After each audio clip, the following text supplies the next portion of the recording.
So hello my YouTube family, কেমন আছো তোমরা সব? আশা করছি সবাই ভালো আছো, আমিও অনেক ভালো আছি।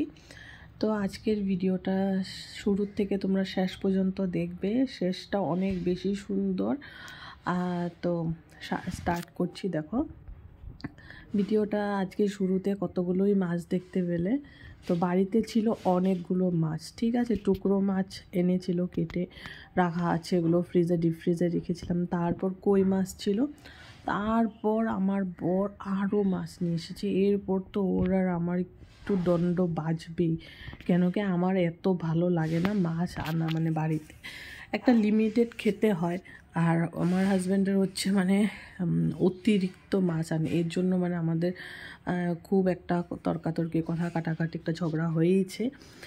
তারপর তো ও তো আর কার কথা শুনবে, ও তো আনবি আমি যতই যা বলি। তারপর দেখো ওখানে বসে বসে মাছগুলো কাটছে। তো আর আমি আরও মানে কথা কাটাকাটি হচ্ছিল। তারপর একটু আমার রাগও হচ্ছিল না, মানে এত মাছ দেখে। তো দেখো এখন মাছগুলো তারপর এনেছে, না কেটেই বাড়িতে নিয়ে এসেছে। এগুলো এখন বাড়িতে কাটবে, নোংরা হবে, এগুলো সব পরিষ্কার করতে হবে, একটা ঝামেলার ব্যাপার। তো এই জন্য আমার মানে খুব রাগ হচ্ছিলো। তারপর যাই হোক, মাছগুলো আগের মাছগুলো দিয়ে একটু ঝোল করেছি, কই মাছটা বানিয়েছি, আর লাউ ডোকার শাক বানিয়েছি, ছেলের জন্য ডাল করেছি। তো এই ছিল আজকের রান্না বান্না। তো আইটেম দেখতেই পাচ্ছ, সব মাছেরই আইটেম। তো তারপর খাওয়া দাওয়া করে সন্ধ্যা পুজো দিয়ে এরপর আমরা বেরিয়ে পড়েছি। আর সোনাকে একটু আমার দুপাট্টা দিয়ে কানটা ঢেকে দিয়েছি, কেন কি এখন একটু হালকা হালকা ঠান্ডা পড়েই আসছে। তো এর জন্য একটু কানটা ঢেকে দিলাম যাতে হাওয়া বাতাস না লাগে। এরপর তো আমরা এখন যাচ্ছি, প্রথমত যাব আমাদের শ্বশুর বাড়িতে, তারপর সেখান থেকে যাব।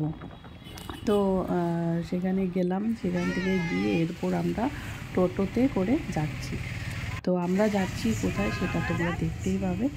তো ভাগ্নিও যাচ্ছিল, তো আমরা তিনজন এই টোটোতে করে যাচ্ছি। তো এরপর এসেছি, এই দেখো জায়গাটা। তো আমি কখনো মানে গুয়াহাটিতে থাকছি 6 বছর ধরে, কিন্তু কখনো আসিনি। তো এখানে গোশালার মেলা হয় ছট পূজার পরের দিন। তো এই দেখো সুন্দর মানে মন্দিরটাকে সাজিয়েছে, কিন্তু আমরা এসে মানে একটু হয়ে গেছি, মানে এবার মেলাটা হয়নি, মানে কিছু কারণবশত মেলাটার প্যান্ডেল করা হয়েছিল, কিন্তু মেলাটার করেনি ওরা। তো তাই জন্য মানে সব ঘুরে ঘুরে দেখছিলাম আমি, মানে কখনো তো আসিনি, ওর জন্য দেখাও হয়নি সেরকমভাবে।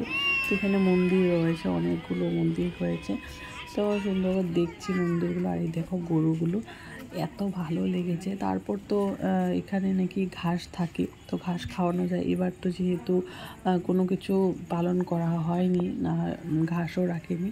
তারপর আমরা বাইরের থেকে গিয়ে কলা কিনে এনে তারপর কলা খাইয়েছি। তারপর খাইয়ে মন্দিরে আসলাম। এসে দেখো আমার সোনা একদম সুন্দর করে ওখানে কীর্তন করছিল। তো আর এখানে আমি যে সবাইকে প্রসাদ দিচ্ছি, আমরা দাঁড়িয়েছিলাম। তো এখানে কীর্তন হচ্ছে, দাঁড়িয়ে দাঁড়িয়ে কীর্তন করছি, শুনছি, খুব ভালো লেগেছে। আর আমার সোনাও কীর্তন করছে। ও তো ঠাকুরের মানে কী বলবো জানি না, ঠাকুরের আশীর্বাদই এসেছে। তো খুব মানে এইসবেতে খুব টান ওর একটা, তো ঠাকুরের দিকে। তারপর ওখানে কীর্তন করে প্রসাদ নিয়ে তারপর আমরা এসে পড়েছি একটা মিষ্টির দোকানে। তো ও একটু এই মিষ্টিটা খেতে একটু ভালোই বাসে। তারপর মিষ্টিটা খেলো, ওখানে দাঁড়িয়ে দাঁড়িয়ে মিষ্টিটা খেলো। আর বাড়ি থেকে তোকে কিছু খাইয়ে নিয়ে যাইনি, ওর জন্য মিষ্টিটা খেলো। আর এত ভ্যারাইটিস মিষ্টি, ও আরও দাঁড়িয়ে দাঁড়িয়ে দেখছে যে আর কোনটা নিবে। অ্যাকচুয়ালি একটা খেয়ে তোর পেট ভরে গেছে, এবার মানে চোখের খিদাটা, মানে কোনটা নিব। তো তাই আমি ওকে জিজ্ঞাসা করছি, বাবা কোনটা নেবে, আরও কোনোটা নেবে কি না। তারপর আমাদের ঘরের জন্য কয়েকটা মিষ্টি নিয়ে তারপর আমরা ঘরে চলে এসেছি। এখন শুধু তোমরা এই ভিডিওটা, এই জায়গাটা একটু শুনো, কী পরিমাণে ঠাকুরকে ডাকছে। তো ঠাকুরকে অনেক অনেক আশীর্বাদ দিও, এইভাবেই যাতে তোমার চিরজীবন ডাকতে পারে তোমাকে।